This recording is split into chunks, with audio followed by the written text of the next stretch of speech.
தமிழகம் மட்டும்தான் விதிவிலக்கா? இந்தியா முழுவதும் விவசாயம் வருது. இந்தியா முழுவதும் நீட் இருக்குது. இந்தியா முழுவதும் ஒன் நேஷன் ஒன் கண்ட்ரின்னு ஒன்று இருக்குது. ஒன் நேஷன் ஒன் ஓட்டுன்னா இருக்குது.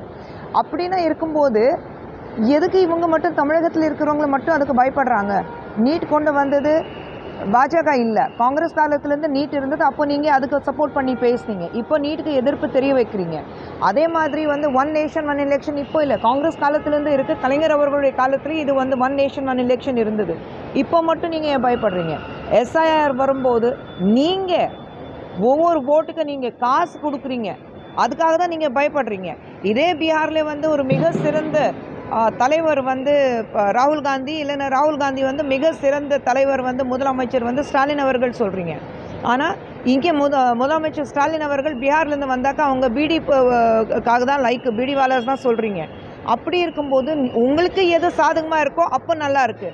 எப்போ நாட்டுக்கு சாதகமாக இருக்கும், நம்ம மக்களுக்கு சாதகமாக இருக்கும், அது மட்டும் எதிர்ப்பு தெரிய வைக்கிறீங்கன்னா நீங்கள் மக்களுக்கு சேவை செய்ய வந்தீங்களா, இல்லை எனக்கு அந்த நாற்காலி தான் முக்கியம் அதுக்காக தான் வந்தேன், எனக்கு காசு சம்பாதிக்கிறது தான் முக்கியம் அதுக்காக தான் வந்தேன், முடிவு பண்ணிவிட்டு சொல்லுங்கள்.